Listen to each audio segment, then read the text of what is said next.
Mga signs na nagpapahiwatig na hindi na malusog ang kondisyon ng iyong balat. Pagkatuyo ng balat. Ang pagkawala ng natural oil o moisture sa balat ay maaaring sanhi ng dehydration. Hindi wastong skincare routine o mga kondisyon tulad ng eczema, pamumula o pangangati. Ang madalas na pamumula, pangangati at iritasyon sa balat ay pwedeng senyales ng infeksyon, allergic reaction, o isang inflammatory condition tulad ng dermatitis o psoriasis. Acne o breakouts. Ang patuloy na pagkakaroon ng acne o breakouts ay maaaring senyales ng hormonal imbalance. Hindi wastong skincare o sobrang production ng oil sa balat. Magaspang na texture ng balat. Kung ang balat ay nagiging magaspang o uneven, maaaring indikasyon ito na hindi ito nag-exfoliate ng maayos o may mga build-up ng dead skin cells. Dark spots or hyperpigmentation.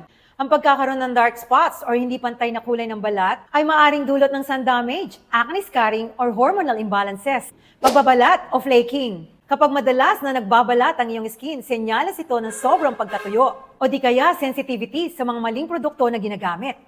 Pagkawala ng elasticity. Wrinkles o fine lines. Ang pagkakaroon ng wrinkles o fine lines ay natural lang sa pagtanda. Ngunit ang pagkakaroon ng sobrang dami nito ay maaaring senyales ng sun damage, dehydration, stressful lifestyle, at paninigarilyo. Matamlay na balat. Ang pagiging dal o walang sigla ng balat ay maaaring indikasyon na kulang sa nutrisyon at tamang alaga ang iyong skin, pamamaga o puffiness. Ang madalas na pamamaga ng mukha, lalo na sa ilalim ng mata, ay maaaring senyales ng inflammation, water retention at kakulangan sa tulog. Follow for more tips.